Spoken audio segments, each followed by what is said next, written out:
Let me show you an image. It's fine, it's pretty normal. Now let me show you another one. I know exactly where you are looking at, and that is the real power.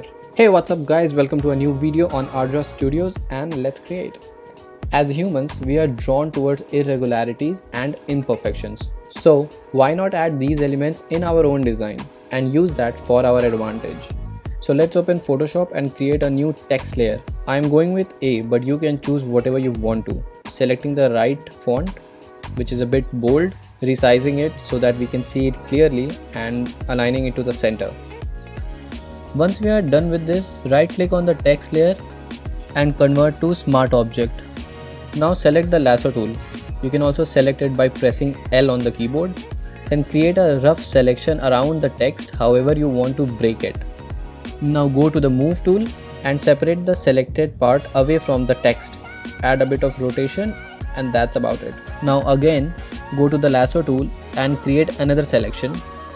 Just making a quick selection, but you can take more time as per your liking. Select the Move tool again and repeat the whole process. I think that's about it. And with that we are done with step 1. Let's begin with step 2. But before that, please subscribe to my channel. I'm planning to hit 100 subscribers and would really appreciate it if you could help me do so. Now to really sell this effect, we need to add perspective. So select the background, then go to the pen tool. Now we have to use our own sense of depth and perception for this one. So create a layer imagining how that depth will look like. It doesn't have to be perfect, it just needs to do its thing. I'm doing this quite quickly, but you can definitely take more time to do it perfectly and sell this effect. Once you are done with that, go to Fill and select the color of your choice.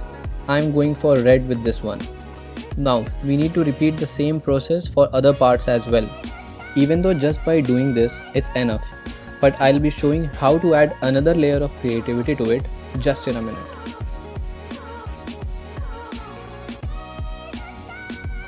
Now we have our broken text and depth to it. What else? Now select all these depth layer and drag them onto this folder icon. It adds them to the folder. Now creates a new layer on top of that. Now hold Option on Mac or Alt on Windows and click between these two layers. What that does is that the top layer is clipped inside the underlying layer. Now right click to select the gradient tool and select the gradient of your choice. I am going with reds, adjusting the gradient of it just a tidbit as per my own liking, and I think that's it. Click OK and create a smooth gradient by dragging it. And with that we are done with this effect. Hope you guys liked it. Please like, comment and share, and thank you so much for watching. Catch you in the next one.